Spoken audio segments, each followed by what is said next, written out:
Hi, hello, good morning. ಎಲ್ಲ ಹೇಗಿದ್ದೀರಾ? ಚೆನ್ನಾಗಿದ್ದೀರಾ ಅಂತ ಅಂದ್ಕೊಂಡಿದ್ದೀನಿ. ಇವತ್ತು ಮಾರ್ನಿಂಗಿಂದನೇ ಬ್ಲಾಗ್ಸ್ ಮಾಡ್ತಾ ಇದ್ದೀನಿ. ಇವತ್ತು ಬಂದು ಆ, ದೋಸೆ ಮಾಡೋಣ ಅಂತ. ಅದು ಯಾವ ಥರ ದೋಸೆ ಅಂತ ಅಂದರೆ ಮೆಂತ್ಯ ದೋಸೆ ಮಾಡೋಣ ಅಂತ ಅಂದ್ಬಿಟ್ಟು ಬಂದಿದ್ದೀನಿ. ನೈಟೇ ನೆನೆಸಿಟ್ಟಿದ್ದೀನಿ. ಬನ್ನಿ ಹೇಗೆ ಮಾಡೋದು ಏನು ಅಂತ ಹೇಳ್ತೀನಿ.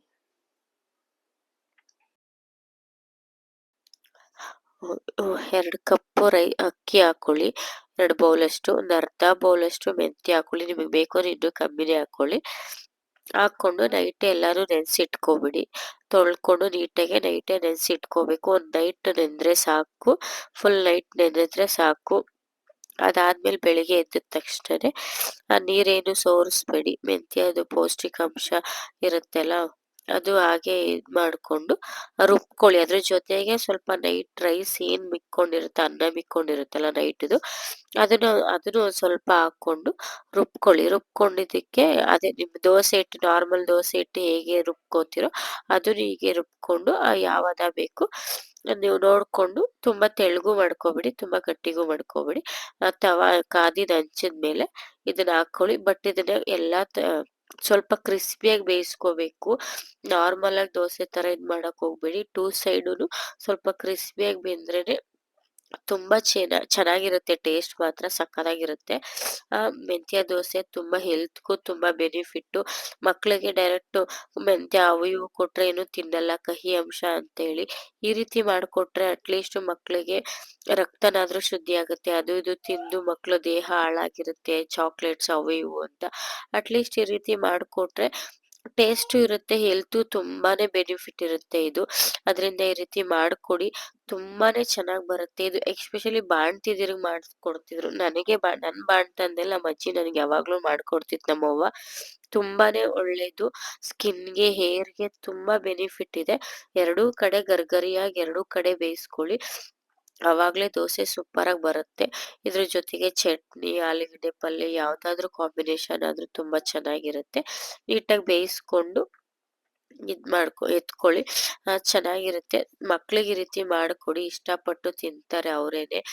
ಕಹಿ ಅಂತ ಏನು ಅನ್ಸೋದೇ ಇಲ್ಲ. ಎಸ್ಪೆಷಲಿ ಇದು ದೋಸೆ ತುಂಬಾನೇ ಚೆನ್ನಾಗಿರುತ್ತೆ.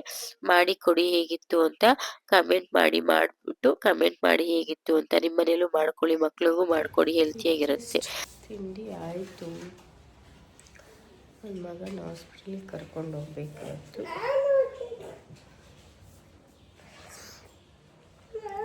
ಅದಕ್ಕೆ ವಿಡಿಯೋ ಮಾಡ್ಬೋದಲ್ಲ ಅದಲ್ಲ ಚುಯ್ಯ ಮಾಡ್ಸಕ್ಕೆ ಹೆಂಗಂತ ಹೇಳಿ ಹೆಂಗಂತ ಎಲ್ಲೋಯ್ತಿದ್ದೀವಿ. ಚುಯ್ಯ ಬೇಕಾ ಇಂಜೆಕ್ಷನ್ನು? ಬೇಡ. ಹುಷಾರಾಗದ್ ಮತ್ತೆ.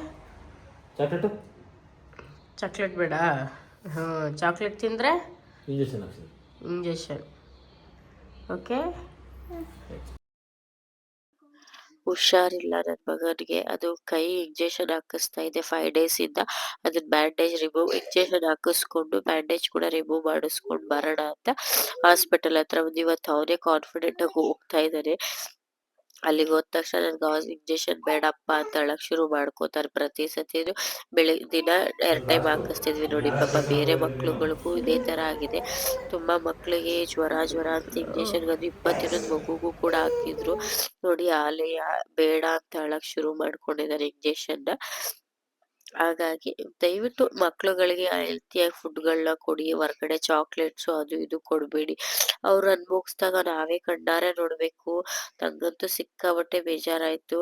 ಆ 5 days ಅವ್ನಿಗೆ ಇಂಜೆಕ್ಷನ್ ಹಾಕಿಸ್ಬೇಕಾರೆ ಅವನಿಗೆ ಎಷ್ಟು ನೋವಾಗ್ತಿತ್ತು, ನಮಗೂ ಅಷ್ಟೇ ನೋವಾಗ್ತಿತ್ತು ಪಾಪ. ಸಿಕ್ಕಾಬಟ್ಟೆ ಅಳೋನು, ನನ್ಗಮ್ಮ ಇಂಜೆಕ್ಷನ್ ಬೇಡ, ಅಮ್ಮ ಇಂಜೆಕ್ಷನ್ ಬೇಡ ಅಂತ. ದಯವಿಟ್ಟು ಮಕ್ಕಳಿಗೆ ಹೊರಗಡೆ ಚಾಕ್ಲೇಟ್ಸು, ಹೊರಗಡೆ ಫುಡ್ಸ್ ಏನು ಕೊಡಬೇಡಿ ದಯವಿಟ್ಟು. ಏಕೆಂದ್ರೆ ನಮ್ಮ ಮಕ್ಳುಗಳು ನಮ್ಮ ಆರೋಗ್ಯದಲ್ಲಿ ನಾವೇ ನೋಡ್ಕೋಬೇಕು. ದಯವಿಟ್ಟು ಏನು ಕೊಡಿಸ್ತೇನೆ ಮಕ್ಳಿಗೆ ಅಟ್ಲೀಸ್ಟ್ ಮನೆ ಫುಡ್ ನಾವೇ ಹೆಲ್ತಿಯಾಗಿ ಏನೇನೆಲ್ಲ ಮಾಡ್ಕೊಡ್ಬೋದೋ ಮಾಡ್ಕೊಡಿ ದಯವಿಟ್ಟು. ನೋಡಿ ಇವಾಗ ಅವ್ನಿಗೆ ಇಂಜೆಕ್ಷನ್ ಹಾಕ್ಬೇಕಾರೆ ಅಳ್ಬೇಕಾದ್ರೆ ನಮ್ಗೆ ಅಳು ಬರುತ್ತೆ. ಅಷ್ಟು ಅಳ್ತಾ ಇದ್ದ ಅವನಂತೂ. ಅಮ್ಮ ಬೇಡ ನನ್ಗ ಪಪ್ಪ ನಾನಿದ್ದಾಗ ಅವ್ರ ಅಪ್ಪ ಬೇಕು ಅಂತಿದ್ದ, ಅವ್ರ ಅಪ್ಪ ಇದ್ದಾಗ ನಾನ್ ಬೇಕು ಅಂತ ಅಳ್ತಿದ್ದ. ಬಟ್ ಅದು ಕೈ ಕೂಡ ತುಂಬಾ ಊದ್ಕೊಂಡ್ಬಿಟ್ಟಿತ್ತು. ಇಂಜೆಕ್ಷನ್ ಹಾಕ್ಬೇಕಾದ್ರೆ ಅವ್ನಿಗೆ ತುಂಬಾ ಪೇನ್ ಆಗ್ತಿತ್ತು.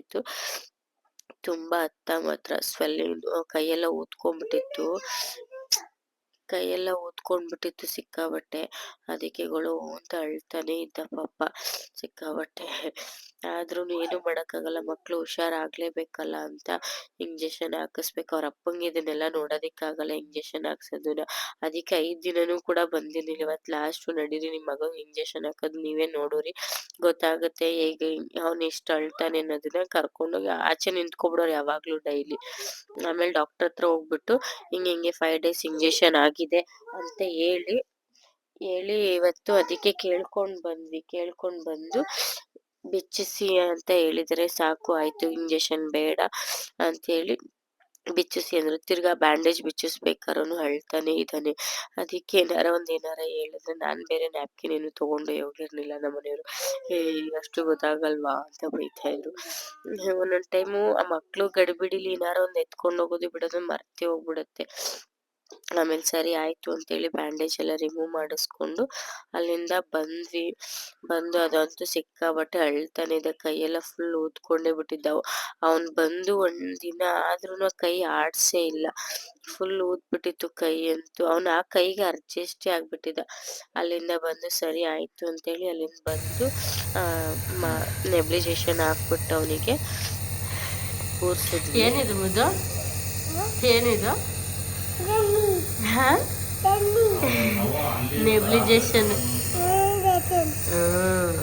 ಯಾಕೆ ಹಾಕ್ತಿರೋದು? ಯಾಕೆ ಹಾಕಿರೋದು? ನಿನ್ಗೆ ಯಾಕೆ ಹಾಕಿದ್ದೀವಿ ಅದನ್ನ? ಯಾಕೆ ಹಾಕಿದ್ದೀವಿ?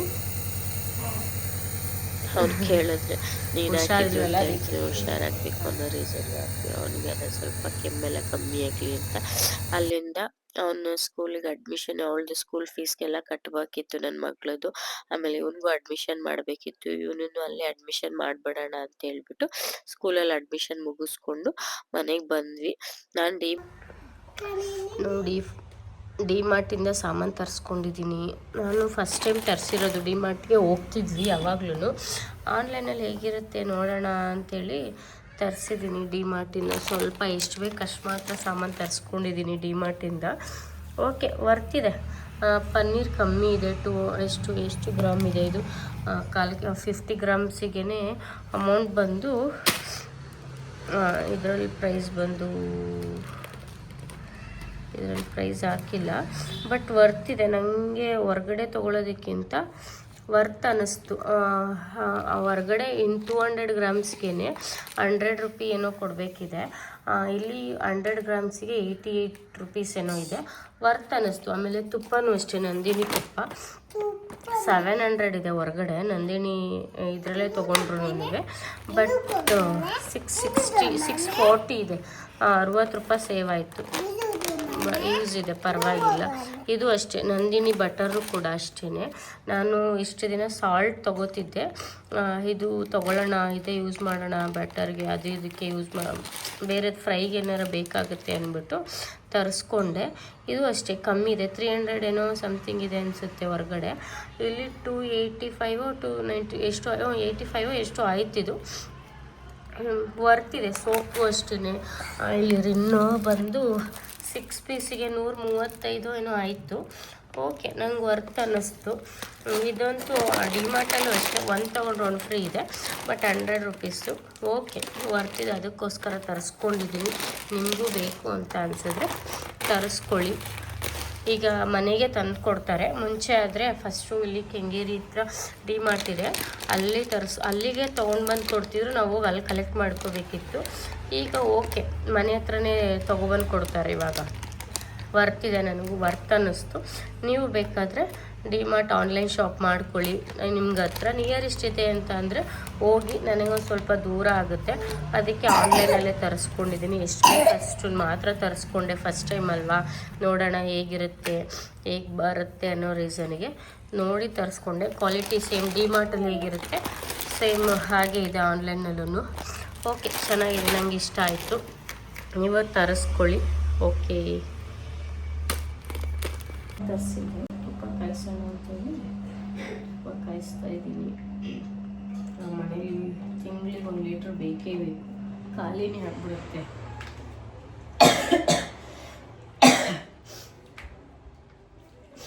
ನನ್ನ ನಂದಿನಿ ತುಪ್ಪ ತರಿಸ್ಕೋತೀವಿ ನಾವು ಯಾವಾಗಲೂ. ಬೆಣ್ಣೆ ಫಸ್ಟು ಬೆಣ್ಣೆ ತಂದು ಕಾಯಿಸ್ಕೋತಿದ್ದೆ ನಂದಿನಿದಿನೇ, ಇವಾಗ ಅದು ಇದು ಎರಡು ಒಂದೇ, ಅದಕ್ಕೆ ಡೈರೆಕ್ಟ್ ತುಪ್ಪನೇ ತಂದು ಕಾಯಿಸ್ಕೋತೀನಿ. ಇವಾಗ ಕಾಯಿಸಿ ಇಟ್ಕೊಳ್ತೀನಿ. ಅಂದರೆ ಬರೀ ತುಪ್ಪ ಏನು ಕಾಯಿಸಲ್ಲ, ಅದ್ರ ಜೊತೆಗೆ ಸ್ವಲ್ಪ ಮೆಂತ್ಯ ಲವಂಗ ಎಲ್ಲ ಹಾಕ್ಕೊಳ್ತೀನಿ. ನಮ್ಮ ಸೈಡ್ ಹೇಗೆ ಕಾಯಿಸ್ತಾರೆ, ನಮ್ಮ ಅಜ್ಜಿ ಹೇಗೆ ಕಾಯಿಸ್ತಿತ್ತು ನಮ್ಮವ್ವ, ಆ ರೀತಿ ಕಾಯಿಸ್ತೀನಿ.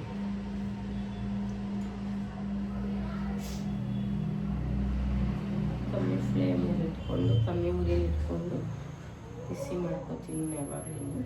ಸ್ವಲ್ಪ ಅರಿಶಿನ, ಉಪ್ಪು ಎಲ್ಲ ಹಾಕ್ಕೊಳ್ತೀನಿ, ಬೆಳ್ಳುಳ್ಳಿ ಎಲ್ಲ ಹಾಕ್ಕೊಂಡು ಕಾಯಿಸ್ಕೊತೀನಿ. ಸ್ವಲ್ಪ ಕೆಮ್ಮು ಶೀತ ಏನೂ ಆಗಬಾರ್ದಲ್ಲ, ಅದಕ್ಕೋಸ್ಕರ.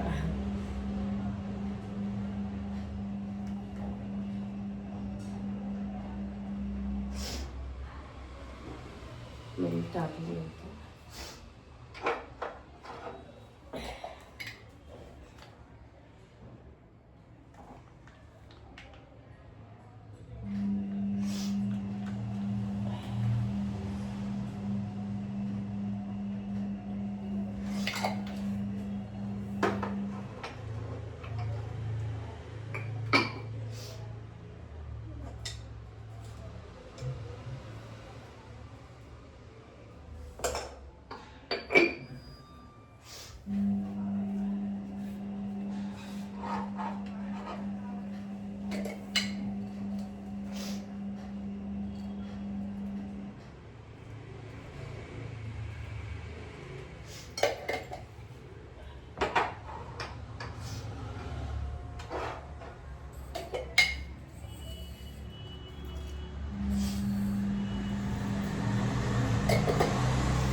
ಏಲಕ್ಕಿ ಕಾಯಿ ನನಗೆ ನನ್ನ ಇದನ್ನ ಕೊಟ್ಟಿದ್ದು.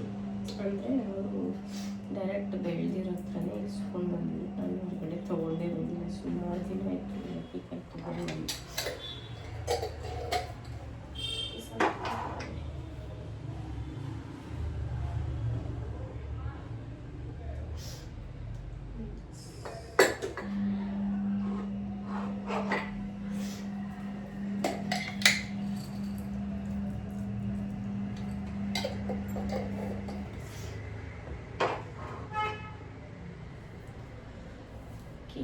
ಇಷ್ಟು ಹಾಕ್ಕೊಂಡು ಇವಾಗ ಬಿಸಿಗೆ ಇಟ್ಕೊಂಡಿದ್ದೀನಿ.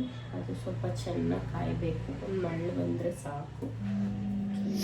ಓಕೆ, ಎಲ್ಲರೂ ಇವತ್ತಿನ ಬ್ಲಾಗ್ಸ್ ಹೇಗಿತ್ತು? ಇವತ್ತಿನ ಬ್ಲಾಗ್ಸ್ನ ಇಲ್ಲಿಗೆ ಎಂಡ್ ಮಾಡ್ತಾ ಇದ್ದೀನಿ. ಎಲ್ಲರೂ ದಯವಿಟ್ಟು ಸಪೋರ್ಟ್ ಮಾಡಿ, ಹೀಗೇನೆ ಸಬ್ಸ್ಕ್ರೈಬ್ ಮಾಡ್ಕೊಳ್ಳಿ. ವಿಡಿಯೋಸ್ಗಳನ್ನ ನೋಡಿ ಹೇಗಿದೆ ವಿಡಿಯೋಸ್ ಅಂತ ಕಮೆಂಟ್ ಮಾಡಿ. Thank you so much. ಹೀಗೆ ಸಪೋರ್ಟ್ ಮಾಡ್ತಾ ಇರಿ.